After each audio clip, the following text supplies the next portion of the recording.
Good morning student. हम पढ़ रहे थे इलेक्ट्रोकेमिस्ट्री, फिजिकल केमिस्ट्री का आपका 12th क्लास का 3rd लेसन है ये। और इलेक्ट्रोकेमिस्ट्री के बारे में हम पढ़ रहे थे इलेक्ट्रोलाइटिक सेल, और इलेक्ट्रोलाइटिक सेल के बारे में मेरे को बताते हुए आपका ये पार्ट 7 पहले पार्ट से हमने स्टार्ट किया था इलेक्ट्रोकेमिस्ट्री की जनरल जो सिलेबस था उसके बारे में, फिर उसके बाद इलेक्ट्रोलाइटिक सेल और इलेक्ट्रोकेमिकल सेल के बारे में, फिर उसके बाद इलेक्ट्रोलाइटिक सेल स्टार्ट किया था। और इलेक्ट्रोलाइटिक सेल में हमने पढ़े थे फैराडे के रोल, और उसके पहले वाला जस्ट लास्ट वाला जो आपका लेक्चर था वो किस पर था याद है? कोलराउस लॉ पर। और कोलराउस लॉ में क्या था? तो डाइल्यूशन इफेक्ट है किस पर? इलेक्ट्रोलाइट पर। कि इलेक्ट्रोलाइट का यदि डाइल्यूशन किया जाए तो वहाँ पर मोलर कंडक्टिविटी और इक्विवेलेंट कंडक्टिविटी किस तरह से चेंज हो जाती है।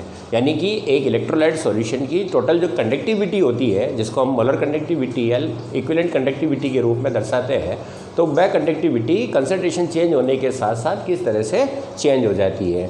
और कोलराउस ने वहाँ पर आपको दो प्रकार के उसने जो स्टडी किया, मोलर कंडक्टिविटी और √C यानी कि कंसंट्रेशन के साथ, तो देखा कि कंसंट्रेशन बढ़ने के साथ साथ मोलर कंडक्टिविटी क्या होती है? घट जाती है। या डाइल्यूशन बढ़ने के साथ साथ मोलर कंडक्टिविटी या इक्विवेलेंट कंडक्टिविटी क्या होती है? बढ़ जाती है। जितना ज़्यादा डाइल्यूट करते हैं उसकी कंडक्टिविटी बढ़ जाती है।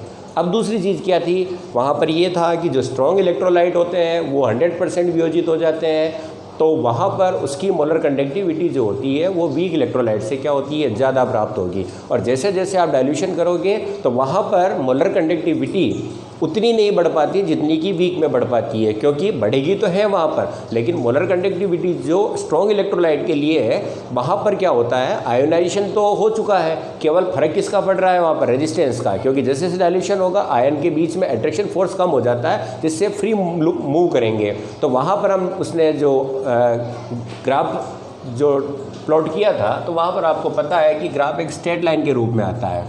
कंसंट्रेशन बढ़ने के साथ साथ धीरे धीरे मोलर कंडक्टिविटी घटती है, और घटने के साथ साथ वह जो ग्राफ था वो क्या था आपका? एक लीनियर था। और उसके आधार पर इलेक्ट्रोलाइट के लिए, जो स्ट्रॉन्ग इलेक्ट्रोलाइट के लिए हैं, वहाँ पर उसने इक्वेशन दी थी मोलर कंडक्टिविटी के लिए कि स्ट्रॉन्ग इलेक्ट्रोलाइट के लिए molar conductivity molar infinite m minus a√C, ये स्ट्रॉन्ग इलेक्ट्रोलाइट की इक्वेशन थी। फिर डी हकल और ऑनसेंगर ने ए की वैल्यू को यहाँ पर पुट किया था, जो मैंने आपको लास्ट वीडियो में बता रखा है कि ए की वैल्यू क्या होगी। तो उन्होंने इक्वेशन को चेंज करते हुए इस तरह से दे दिया lambda infinitive m minus a plus b lambda infinitive √C। ये है डी हकल और ऑनसेंगर की इक्वेशन। ओके। और फिर इसमें a और b की जो वैल्यू दे रखी थी वो आपको मैंने लिखा दी थी। तो ये तो स्ट्रॉन्ग के लिए था। वहाँ पर क्या था? इन्फाइनाइट मोलरिटी जो होती, मोलर कंडक्टिविटी होती है, उसको ज्ञात किया जा सकता है क्योंकि वो 100% वियोजित होते हैं। और इन्फाइनाइट मोलर कंडक्टिविटी आपको बता चुका हूँ मैं, ये क्या है? इन्फाइनाइट डाइल्यूशन पर, अनंत तनुता पर, यानी कि उसको इतना डाइल्यूट कर दिया जाए। अनंत तनुता को आप एक बार वापस समझ लें। अनंत तनुता का मतलब हो जाता है इन्फाइनाइट जो डाइल्यूशन है, इन्फाइनाइट डाइल्यूशन, इसका मतलब ये होता है कि जो इलेक्ट्रोलाइट हैं वो 100% क्या हो जाता है? डिसोशिएट हो जाता है, डिसोशिएट हो जाएगा। तो जिस जगह पर वह 100% डिसोशिएट हो जाता है तो वह कंसंट्रेशन क्या कहलाती है? उसकी इन्फाइनाइट डाइल्यूशन कहलाएगी। और यहाँ पर प्रत्येक आयन, जैसे कि आपका NaCl है और 100% डिसोशिएट हो गया, तो प्रत्येक आयन फ्री मूव करेगा, और प्रत्येक आयन फ्री मूव करके चार्ज को इलेक्ट्रोड तक पहुँचाता है। ठीक है ना? तो वहाँ पर उसने वीक इलेक्ट्रोलाइट के लिए सेकंड जो दिया था, स्वतंत्र अभिगमन का नियम। स्वतंत्र अभिगमन का नियम। स्वतंत्र अभिगमन का मतलब मैं समझा दूँ आपको। स्वतंत्र अभिगमन का मतलब ये है कि अनंत तनुता पर, यानी कि इनफाइनेट डाइल्यूशन पर, पहली स्टेप, प्रत्येक इलेक्ट्रोलाइट क्या होता है? 100% वियोजित हो जाता है। ठीक। फिर सेकंड उसने क्या बताया? जब 100% वियोजित हो जाता है तो प्रत्येक आयन, चाहे वो केटायन हो चाहे वो एनायन हो, वो सॉल्यूशन में फ्री मूव करेंगे और अपना जो चार्ज होता है प्रत्येक आयन द्वारा ले जाया गया वो इलेक्ट्रोड तक पहुंचाएंगे। और जब ये पहुंचाते हैं तो उनमें इंटरफोर्स जो होता है वो लगभग ख़त्म हो जाता है। ठीक। और उसके साथ उसने बताया कि प्रत्येक आयन द्वारा ले जाया गया चार्ज जो है वो ये आयन किससे फ्री हुआ है, चाहे ये KCl से फ्री हुआ हो, चाहे NaCl से फ्री हुआ हो, चाहे MgCl2 से फ्री हुआ हो, जैसे Cl आयन है, तो ये जो चार्ज ले जाएगा वो केवल इसकी प्रॉपर्टी पर डिपेंड करने वाला है, इन पर डिपेंड नहीं करेगा कि किससे जुड़ा था। क्यों? क्योंकि अब इनका कंप्लीटली रिलेशनशिप खत्म हो चुका है। जैसे ही 100% वियोजित होंगे, यानी कि इन्फिनिट डायल्यूशन पर हो, जब ये आपका डिसोसिएशन होता है तो वहाँ पर प्रत्येक आयन पूर्णतः क्या हो जाता है, फ्री हो जाता है, और एक आयन द्वारा ले जाया गया चार्ज इस पर ही डिपेंड करेगा, आयन पर ही डिपेंड करेगा, न कि वह किससे जुड़ा था।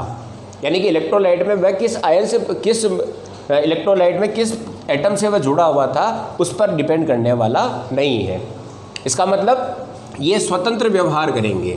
KCl जब जुड़े थे और जब 100% अनंतता पर ये फ्री हो गए हैं, तो अब क्लोरीन का चार्ज जो भी ले जाया जा रहा है वो इस पोटेशियम पर कोई डिपेंड करने वाला नहीं है, या पोटेशियम द्वारा जो चार्ज ट्रांसफ़र किया जा रहा है वो क्लोरीन पर डिपेंड करने वाला नहीं है। उसी को इसने क्या कहा था, स्वतंत्र अभिगमन का नियम कहा था।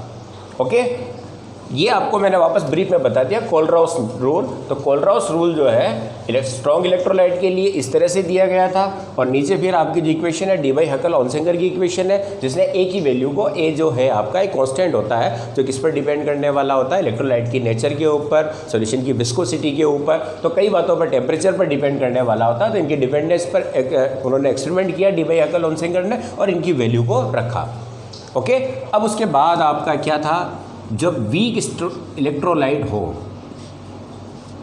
और स्ट्रॉन्ग इलेक्ट्रोलाइट, दोनों के लिए उसने रूल दिया था जो कहलाता है स्वतंत्र अभिगमन का नियम। तो इसका पहला स्टेप क्या है, इनफाइनाइट मोलरिटी जो आएगी वहाँ पर क्या होगा, 100% डिसोसिएशन हो जाता है।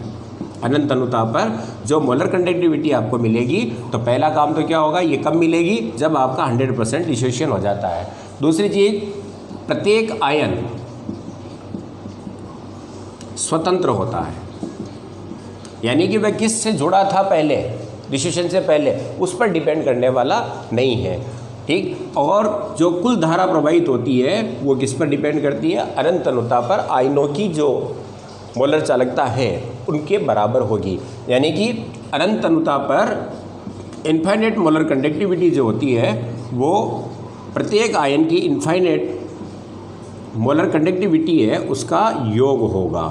ये आपका स्वतंत्र अभिगमन का नियम है। तो लास्ट उसने कहा था कि किसी भी इलेक्ट्रोलाइट सॉल्यूशन की अनंत अनुता पर मोलर या इक्विवेलेंट कंडक्टिविटी उसमें उपस्थित आयनों की अनंत अनुता पर मोलर या इक्विवेलेंट कंडक्टिविटी के योग के बराबर हो जाता है। ओके, अब आज हम पढ़ने वाले हैं कोलराउस रूल की एप्लीकेशन। जैसा कि मैंने बताया कि आपको स्ट्रॉन्ग इलेक्ट्रोलाइट अगर है तो उसकी मोलर कंडक्टिविटी इन्फिनिट जो आपका डाइल्यूशन होता है वहाँ ज्ञात की जा सकती है, किंतु वीक 100% नहीं होते हैं। ग्राफ में भी आपने देखा कि वह आपका वाई एक्सिस पर क्रॉस नहीं करता है, टच नहीं करता, इंटरसेक्ट प्राप्त नहीं होगा, तो वहाँ पर ये इक्वेशन काम नहीं करेगी। तो उस जगह पर आपको उनकी मोलर कंडक्टिविटी अनंत अनुता पर कैसे निकाली जाए, तो वो इस स्वतंत्र अभिगमन के नियम की एप्लीकेशंस में आते हैं। तो आपको आज मैं बता रहा हूँ कोलराउस रूल की एप्लीकेशंस क्या क्या है। ओके बच्चों,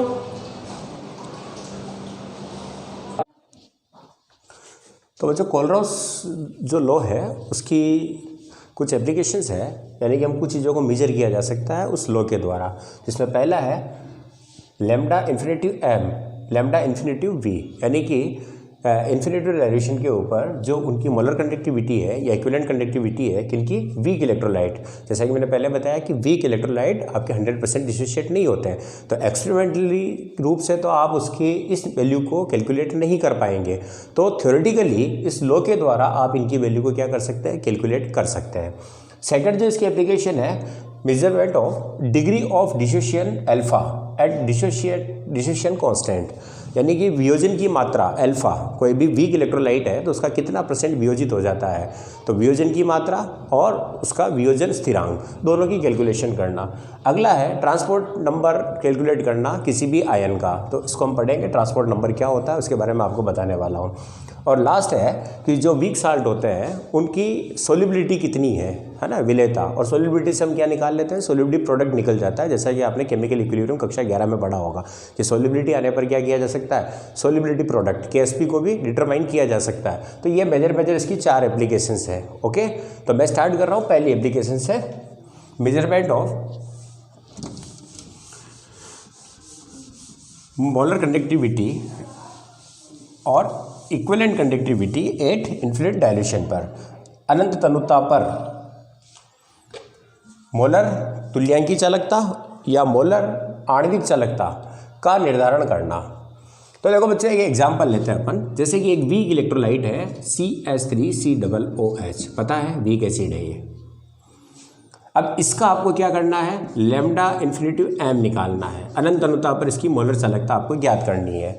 मैं वापस बता दूं, क्योंकि ये 100% डिसोशिएट नहीं होता है तो इसको एक्सपेरिमेंटल रूप से आप इसकी ये चीज़ नहीं निकाल पाएंगे। तो इसके लिए कोलराउस लॉ के आधार पर आप क्या कर सकते हो, इसका भी इन्फिनिटिव m जो है लैम्डा उसको निकाला जा सकता है। इसके लिए हम क्या करेंगे, इसके आयन जिसमें आयन प्रेजेंट हो, कॉमन आयन, ऐसे हम स्ट्रॉन्ग साल्ट लेते हैं। जैसे कि एक कॉमन आयन वाला स्ट्रॉन्ग साल्ट ले लिया, sodium acetate CH3COONA, sodium acetate. Second इसमें कॉमन आयन का ले लिया हमने HCl, यहाँ पर आपका एसीटेट आयन कॉमन है, यहाँ पर H आयन कॉमन है, और इसके अलावा एक और लिया जिसमें दोनों ही आयन मौजूद हो, जो हमने लिए Na और Cl। कोलराउस कहता है कि इसकी जो आपकी लैम्डा m होगा, इसके लिए वो किसके बराबर होगा, लैम्डा m आयनों की अनंत तनुता पर जो चालकता है उसका योग होगा। तो ये आपके कोलराउस के अनुसार हो गया। सही है कि इसकी जो आपकी मोलर कंडक्टिविटी आने वाली है इन्फिनिट डायल्यूशन पर वो क्या होगी, ये होगी। इसी तरह HCl की जो मोलर कंडक्टिविटी आने वाली है वो क्या होगी, lambda infinite H plus lambda infinite Cl minus. ठीक है, और इसी तरह NaCl की जो आपकी मोलर कंडक्टिविटी आएगी वो क्या हो जाएगी, lambda infinite Na plus lambda infinite Cl minus. ये कोलराउस के अनुसार इनकी मोलर कंडक्टिविटी होगी। और एसीटेट आयन की जो होगी, तो ये एसीटेट आयन के लिए मैं यहाँ लिख देता हूँ, एसीटेट आयन की जो मोलर कंडक्टिविटी होगी वो क्या होगी, CH3COO plus infinite H plus equal किसके हो गया ये, क्लियर। अब आप देखें यहाँ पर कि ये 100% जब वियोजित हो जाता है एसिटिक एसिड, तो वहाँ पर एसीटेट आयन और H प्लस आयनों की जो मोलर कंडक्टिविटी है इन्फिनिट डायल्यूशन पर उसका सम हो जाएगा, लेकिन ये होता नहीं है। और दूसरा कहता है कि प्रत्येक आयन किससे जुड़ा था, कोलराउस कहता है किसी से भी जुड़ा हो, हर आयन के द्वारा जो उसकी मोलर कंडक्टिविटी आने वाली है वो किसी के साथ जुड़ा है, उस पर डिपेंड करने वाली नहीं है, वह फ्रीली क्या करता है, मूव करेगा। तो यहाँ पर इसकी जो मोलर कंडक्टिविटी है उसमें इसके और इसके आयनों का टोटल है, एसीटेट आयन और Na आयनों का टोटल है, इसमें H और Cl का जो टोटल है वो HCl के बराबर, यानी कि मोलर कंडक्टिविटी HCl होगी, और NaCl की जो होगी वो क्या होगी, ये होगी। यानी कि सभी आयन आपके, पहली चीज़ तो क्या मान लें, फ्री है। आपको क्या चाहिए, एसीटेट आयन और H प्लस आयन की मोलर कंडक्टिविटी चाहिए। तो बच्चों देखो, अगर मैं आपकी इन दोनों की कंडक्टिविटी को जोड़ दूँ, सोडियम एसीटेट और HCl की, तो इस कंडक्टिविटी को जोड़ने पर क्या होगा, इसमें एसीटेट आयन की कंडक्टिविटी होगी, Na की होगी और H की होगी और Cl की होगी। तो इसकी जो मोलर कंडक्टिविटी दोनों की आने वाली है वो मोलर कंडक्टिविटी इन 4 आयनों का टोटल है। ठीक है ना, 4 में से अगर मैं 2 आयनों की कंडक्टिविटी को वापस माइनस कर दूँ, समझ में आ रहा है ना। जैसे कि मैं मोलर कंडक्टिविटी को क्या करूं, CH3COONA की मोलर कंडक्टिविटी जो भी आएगी, क्योंकि स्ट्रॉन्ग है और इसका आपको सैद्धांतिक रूप से नहीं एक्सपेरिमेंटली प्राप्त किया जा सकता है, तो यहाँ पर क्या हो जाएगा, इसका टोटल, इसमें किसको प्लस कर दिया, मोलर कंडक्टिविटी HCl को कर दिया दोनों को। तो इसमें क्या है, एसीटेट आयन की कंडक्टिविटी है, इसके द्वारा ले जाया गया चार्ज, सोडियम की कंडक्टिविटी आयन की, H प्लस आयन की और क्लोरीन आयन की, 4 आयनों की कंडक्टिविटी का टोटल होगा ये। और इसमें से मैं अगर मोलर कंडक्टिविटी NaCl को माइनस कर दूँ, इसकी जो मोलर कंडक्टिविटी इसको क्या कर दिया मैंने, माइनस कर दिया। तो इसमें थे 1 2 3 4 आयन, 4 में से 2 को वापस मैंने माइनस कर दिया, तो बची हुई मोलर कंडक्टिविटी किसकी हो गई, एसीटेट आयन की और H प्लस आयन की। समझ में आया, यहाँ पर एसीटेट आयन है और सोडियम आयन है, यहाँ पर H प्लस आयन है और Cl माइनस आयन है, दोनों की कंडक्टिविटी को, मोलर कंडक्टिविटी को मैंने क्या किया, प्लस किया। तो ये कुल मिला के कितने आयनों की मोलर कंडक्टिविटी होगी, 4 आयनों की, 1 2 3 और 4। ठीक है, और अब इनमें से Na और Cl की कंडक्टिविटी जो यहाँ प्राप्त हो रही है उसको मैंने माइनस कर दिया, तो यहाँ पर इसके टोटल में बचने वाली कंडक्टिविटी किसकी है, एसीटेट आयन की और H प्लस आयन की। और यही किसके बराबर है, एसिटिक एसिड की इनफाइनाइट मोलर कंडक्टिविटी के बराबर हो जाएगी। आगे समझ में, यानी कि आप किसी वीक का अगर आपको इनफाइनाइट मोलर कंडक्टिविटी ज्ञात करनी है तो उसके लिए क्या करेंगे, आप स्ट्रॉन्ग इलेक्ट्रोलाइट लेंगे 3, जिसमें से आपके जो वीक है उसके कॉमन आयन होने चाहिए, और उसमें से फिर आपका जो आपने साल्ट बनाया है या जो भी जो अन्य आयन है उसको क्या कर लिया, उसका अलग से एक साल्ट ले लिया और उसको माइनस कर दिया। तो इसमें से 1 2 3 4 की कंडक्टिविटी आती है दोनों का प्लस करने पर, इसमें से इसकी और इसकी कंडक्टिविटी यहाँ है, इसको मैंने माइनस किया तो बच्ची किसकी, इसकी और इसकी, एसीटेट और H की, और वही कंडक्टिविटी किसकी है, एसिटिक एसिड की। मेरे साथ समझ में आ गया होगा। ओके, इसका मतलब आप इससे क्या कर सकते हैं, वीक जो इलेक्ट्रोलाइट है उसकी मोलर कंडक्टिविटी को क्या किया जा सकता है, ज्ञात किया जा सकता है। आ गया समझ में? चलो उतारो इसको।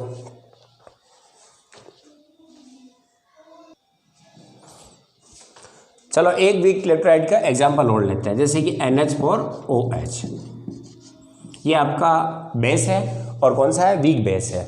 तो ये आपका वीक इलेक्ट्रोलाइट है, इसकी आपको क्या मेजर करनी है, लैम्डा इन्फिनिटिव NH4OH, यानी कि इसकी मोलर कंडक्टिविटी आपको क्या करनी है, ज्ञात करनी है। अब इसके लिए कौन कौन से साल्ट ले सकते हैं, तो आपको इसके साल्ट बनाने हैं। जैसे पहला NH4 के लिए मैंने क्या लिया, NH4Cl ले लिया। OH के लिए क्या लिया मैंने, NaOH ले लिया। ओके, अब आपको इसका और इसका तो ज्ञात करना है। अब बचा कौन, एक मैंने तीसरा क्या ले लिया, NaCl, 3 साल्ट ले लिए। इसकी मोलर कंडक्टिविटी किसके बराबर हो जाएगी, इनफाइनाइट NH4Cl के लिए मोलर कंडक्टिविटी किसके बराबर हो गई, infinite NH4 plus ion Kohlrausch law से, और ये किसके बराबर हो गया, Cl माइनस हो गया ये। इसी तरह से इनफाइनाइट NaOH के लिए क्या हो जाएगा, infinite Na plus infinite Cl minus, और NaCl की मोलर कंडक्टिविटी क्या हो जाएगी, NaCl के लिए lambda infinite Na plus lambda infinite Cl minus, और NH4OH की मोलर कंडक्टिविटी क्या हो जाएगी, लैम्डा इनफाइनाइट NH4OH बराबर lambda infinite NH4 plus lambda infinite OH minus. अब क्या कर सकते हैं हम, तो पहले जैसे मैंने बताया इसमें आपके कितने आयन हैं, NH4 का भी और Cl का भी है, यहाँ पर Na का भी और Cl का भी, सॉरी OH है, ओके OH का भी है। अब यहाँ पर आपकी ये 2 आयन और 2 आयन कुल कितने हो गए, 4 आयनों की कंडक्टिविटी इन दोनों का सम होगी। इसमें से मैं वापस इस आयन की और इस आयन की कंडक्टिविटी को माइनस कर रहा हूँ। समझ में आ रहा है ना, 1 2 3 4 है, इसमें से इसको और इस आयन की कंडक्टिविटी यहाँ है, इसको मैंने माइनस किया तो बचा कौन, NH4 और OH की कंडक्टिविटी। इसका मतलब क्या हो जाएगा, NH4Cl plus infinite NaOH minus infinite NaCl equal किसके हो जाएगा, infinite NH4 plus infinite OH minus. समझ में आ गया ना, 1 2 3 4 में से 2 चले गए तो बचा कौन, NH4 और OH। ओके, ये आपकी होगी ये, और ये किसकी मोलर कंडक्टिविटी है, तो ये बराबर हो जाती है इनफाइनाइट NH4OH के बराबर। ठीक है ना बच्चों, अभी न्यूमेरिकल करने वाले हैं इसके बाद, तो उसमें आपको क्लियर हो जाएगा कि कहाँ पर आपका जो है कॉमन है, उनमें से कॉमन को निकाल लो, बाकी बचा हुआ किसका आएगा, आपका वीक का आ जाता है। और इस तरह से आप थ्योरेटिकली इसकी क्या कर सकते हो, इनफाइनाइट डाइल्यूशन के ऊपर मोलर कंडक्टिविटी को ज्ञात कर सकते हैं। ओके बच्चों, चलो उतार लो इसको।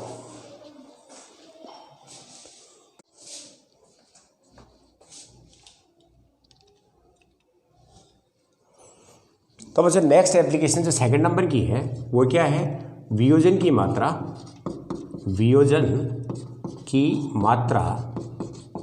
यानी कि डिग्री ऑफ डिसोसिएशन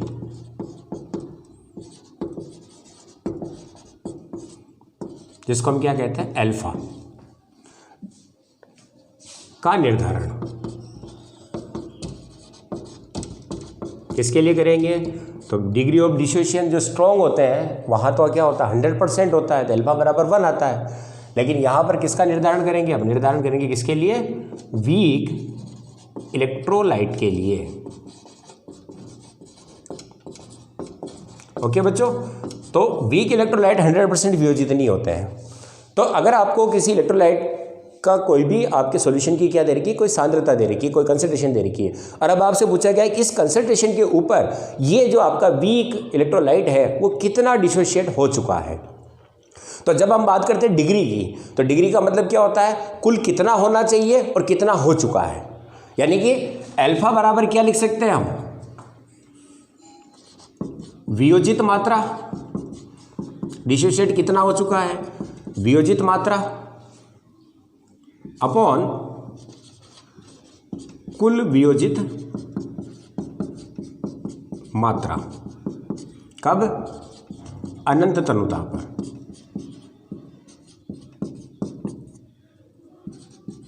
और वियोजित मात्रा दी गई सांद्रता पर।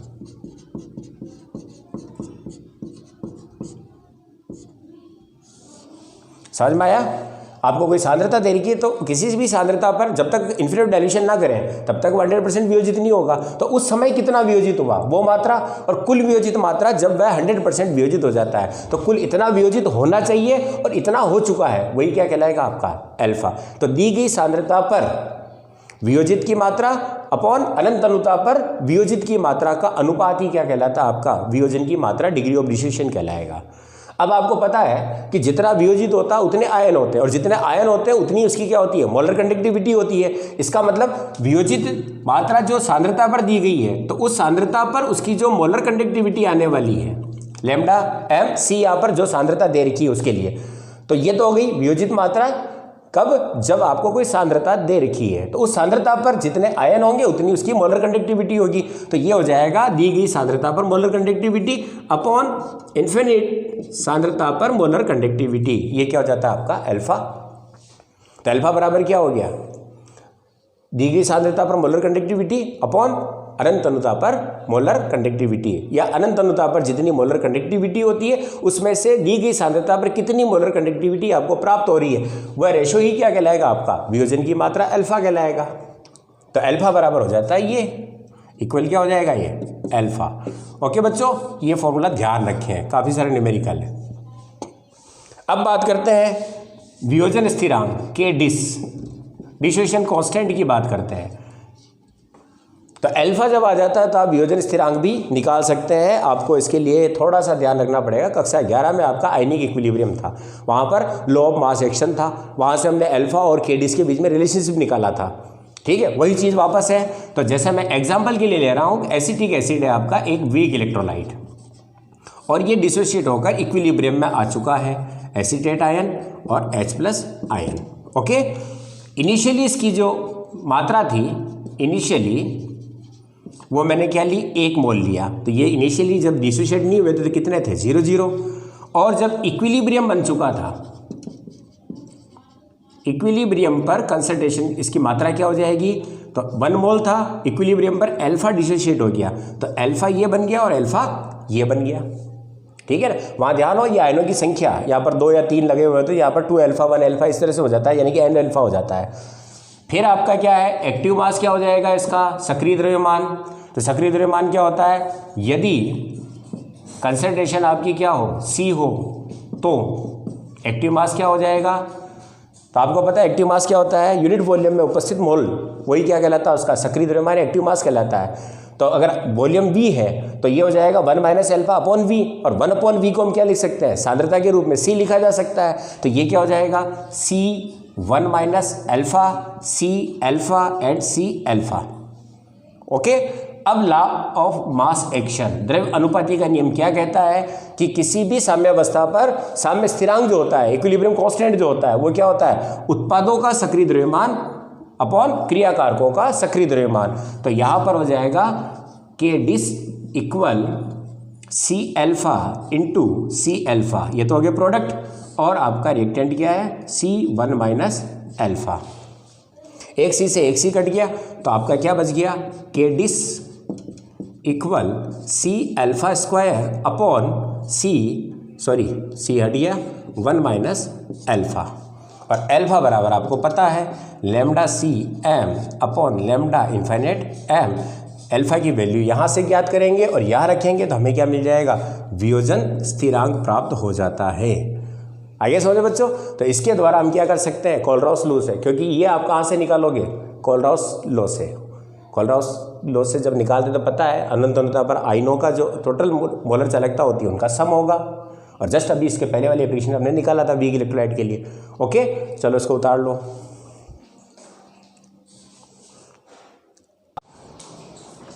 अब तीसरी है आयन के अभिगमनांक का निर्धारण। आयन के अभिगमनांक यानी कि ट्रांसपोर्ट नंबर, ट्रांसपोर्ट नंबर का निर्धारण।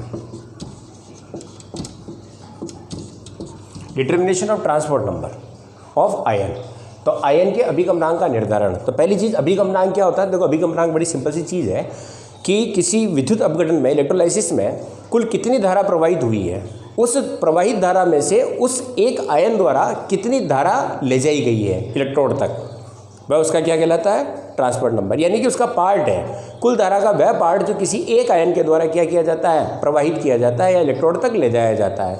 तो अभिगमनांक को हम इस तरह से डिफाइन कर सकते हैं कि किसी आयन का अभिगमनांक, किसी आयन का ट्रांसपोर्ट नंबर अभिगमनांक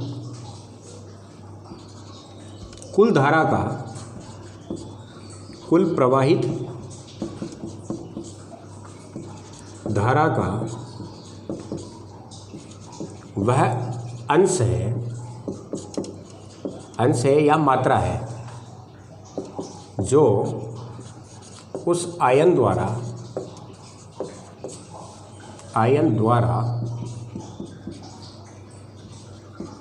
इलेक्ट्रोड तक ले जाया जाए। ओके, किसी आयन का ट्रांसपोर्ट नंबर क्या हो जाएगा? कुल प्रवाहित धारा का वह अंश या वह पार्ट या वह मात्रा है जो कि उस एक आयन के द्वारा क्या की जाती है? इलेक्ट्रोड तक ले जाई जाती है। यानी कि अभिगमनांक बराबर क्या हो जाता है? अभिगमनांक ट्रांसपोर्ट नंबर बराबर आयन द्वारा प्रवाहित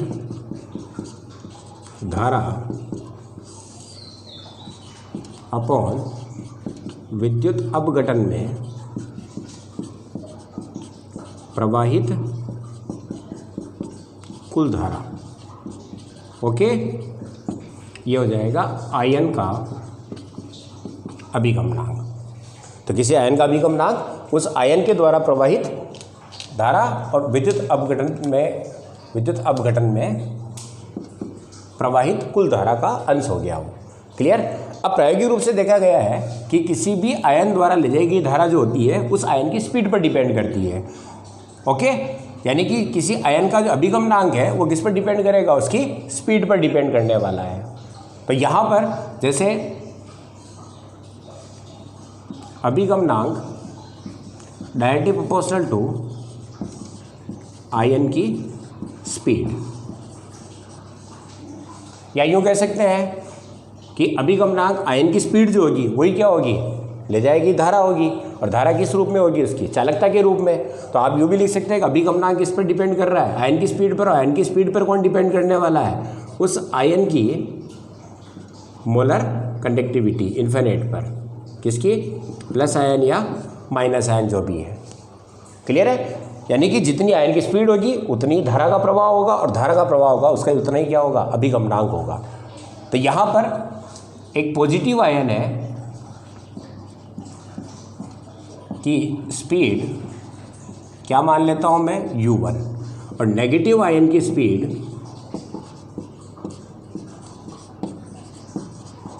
क्या मान लेते हैं? u2 है। ओके, तो यहाँ पर पॉजिटिव आयन का अभिगमनांक क्या हो जाएगा?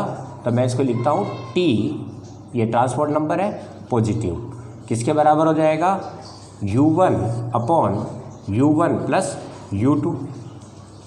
ये तो पॉजिटिव आयन के द्वारा स्पीड उसकी, और टोटल आयन की स्पीड कितनी है? ये टोटल धारा है, और ये क्या हो गया? अब इसको क्या लिख सकता हूँ मैं? Lambda infinitive positive upon lambda infinitive plus lambda infinitive negative, लिखा जा सकता है, या इसको क्या लिख सकते हैं, लैम्डा इन्फिनिटिव प्लस अपॉन ये क्या हो गया धनायन और ऋणायन की, तो लैम्डा इन्फिनिटिव m।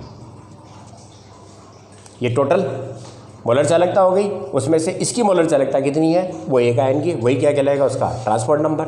इसी तरीके से नेगेटिव के लिए क्या हो जाएगा, T negative is equal to U2 upon U1 upon U2। यहाँ लिख सकते हैं lambda infinitive negative, lambda infinitive positive plus lambda infinitive negative, और lambda infinitive negative upon lambda infinitive m। Clear है? इसका मतलब ट्रांसपोर्ट नंबर के ज्ञात करना है तो हम क्या कर सकते हैं, उस आयन की अनंतलुता पर जो मोलर चालकता है और कुल मोलर चालकता है उसका रेशियो क्या कहलाएगा, उसका ट्रांसपोर्ट नंबर कहलाएगा। आएगा समझ में? अब यहाँ पर आप क्या कर सकते हैं, इससे भी आप लैम्डा इन्फिनिटिव m निकाल सकते हैं यदि आपको ट्रांसपोर्ट नंबर पता है। तो T पॉजिटिव, यहाँ पर क्या हो जाएगा आपका लैम्डा m इन्फिनिटिव निकालना है तो क्या हो जाएगा lambda infinitive positive plus T positive, और यहाँ पर लैम्डा इन्फिनिटिव m बराबर क्या हो जाएगा lambda infinitive negative T negative. Okay, ये आपका हो गया ट्रांसपोर्ट नंबर ज्ञात करना। और ट्रांसपोर्ट नंबर से क्या होता है, किसी आयन के द्वारा ले जाएगी धारा का अंश मिल जाता है, तो जितनी धारा वहाँ प्रवाहित हो रही है, तो एक आयन का अगर आपको पता है तो हम आयनों का नंबर यानी कि डिस्ट्रीब्यूशन कितना हो उसका भी पता लगा सकते हैं। ओके सर, इनको उतार लो।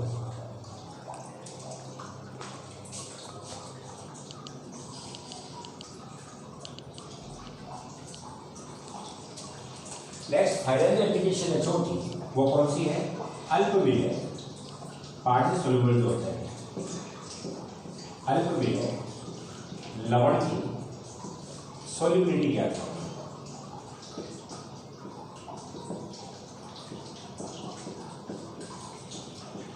जो लवण अल्पविलेय होते हैं जैसे BaSO4 वगैरह हो गया, तो जैसे लवण होते हैं जो पार्शियली सोल्यूबल होते हैं, कंप्लीटली विलय नहीं होते हैं, तो उनकी विलयता कैसे ज्ञात की जाए कि दी की सांद्रता पर कितना विलय है उसको ज्ञात करना।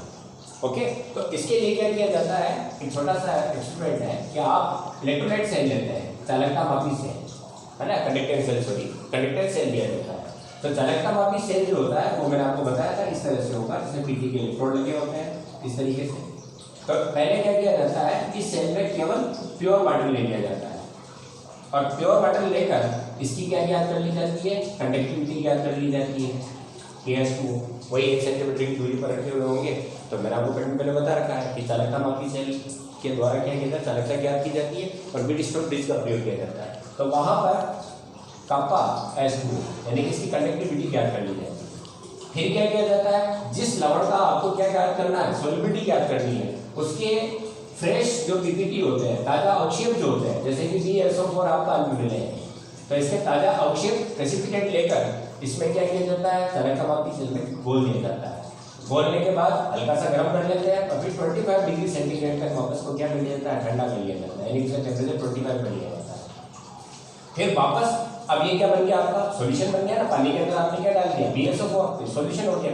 तो अब इस जो इलेक्ट्रोलाइट सॉल्यूशन बना है इसकी भी वापस क्या ज्ञात कर ली जाती है, सॉल्यूशन की कंडक्टिविटी ज्ञात कर ली जाती है, चालकता ज्ञात कर ली जाती है। तो एक तो हो गया आपका पहले घोलने से पहले केवल वाटर की कंडक्टिविटी और फिर आपकी सॉल्यूशन की कंडक्टिविटी। अब आपका सॉल्यूशन की जो कंडक्टिविटी है उसमें से वाटर की कंडक्टिविटी को यदि आप माइनस करते हैं तो वो किसकी बच गई, आपकी अवक्षेप की कंडक्टिविटी जो आपने डाला है, ठीक है ना। तो ये किसकी आ जाएगी, आपकी साल्ट की कंडक्टिविटी आ जाएगी। समझ आया कि जिसका आपको सोल्यूबिलिटी ज्ञात करनी है उसका अवक्षेप लिया, प्रेसिपिटेट लिए और उसको क्या किया, वाटर में घोल दिया। उसके पहले प्योर वाटर की हमने क्या की, कंडक्टिविटी ज्ञात कर ली, हो गया। फिर आपने जब आप पीपीटी को डालते हैं और सॉल्यूशन तैयार हो जाता है इलेक्ट्रोलाइट का, फिर उसकी वापस क्या ज्ञात कर ली हमने, कंडक्टिविटी ज्ञात कर ली। तो इस कंडक्टिविटी और इस कंडक्टिविटी का जो डिफरेंस आने वाला है वो किसका होगा, साल्ट जो आपने डाला उसकी कंडक्टिविटी होगी। और अब आपको पता है कि लैम्डा इन्फिनिट m बराबर क्या हो जाएगा, कप्पा इसकी salt into 1000 upon molarity C सांद्रता। ठीक है, सांद्रता क्या होती है, यूनिट वॉल्यूम में आपका जो भी वॉल्यूम दिया गया है आपने, तो उसकी क्या होगी, मोलों की संख्या होगी।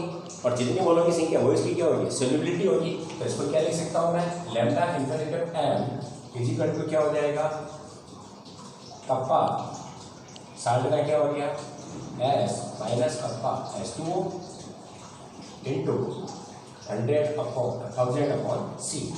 और C ही यहाँ पर क्या है आपकी, तो इसको C बराबर क्या लिखा जा सकता है, KS minus KS2 into 1000/λ infinitive.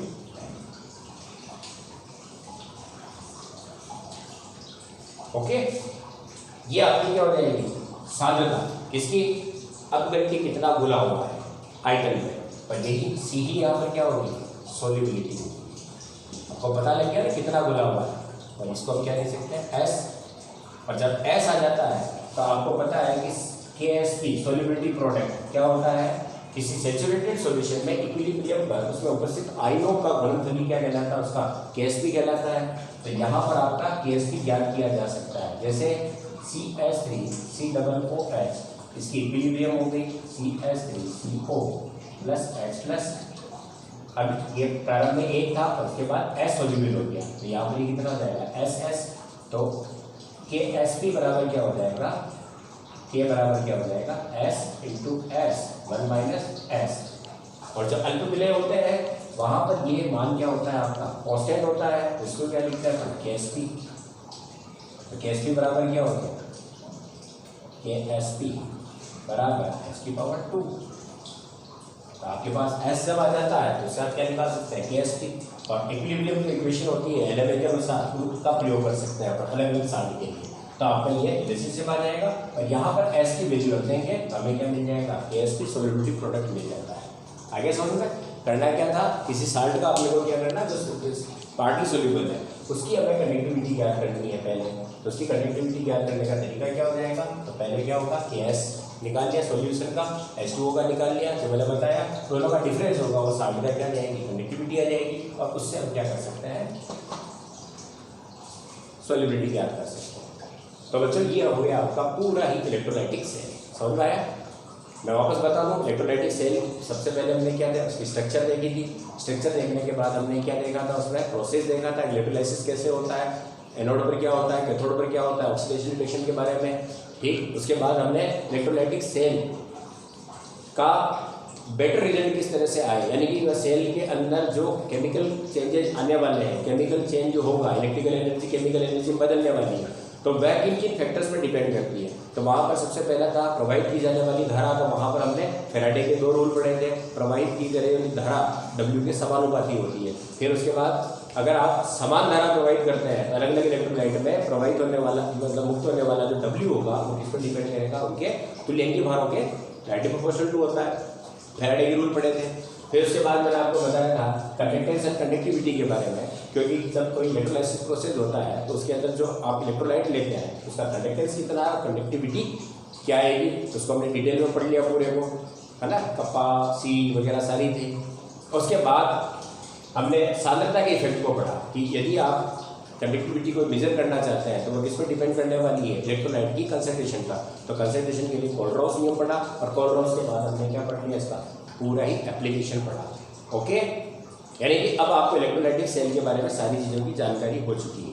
Electrolytic cell में धारा का संबंध किसके द्वारा, कंडक्टिविटी के द्वारा, कंडक्टिविटी का कंडक्टेंस के द्वारा, है ना, लैम्डा एम लैम्डा वी सारी चीज़ें हम पढ़ चुके हैं। अब हम करने वाले हैं आपके इलेक्ट्रोलाइटिक सेल के जितने भी न्यूमेरिकल हैं। तो फैराडे के न्यूमेरिकल मैंने आपको करवा दिए थे। कंडक्टेंस, कंडक्टिविटी और कोलरॉस नियम के जो न्यूमेरिकल हैं वो हम बोर्ड लेवल के, फिर उसके बाद आपके नेक्स्ट जो जी मेंस और नीट के होते हैं, और फिर उसके बाद एडवांस लेवल के न्यूमेरिकल करने वाले हैं।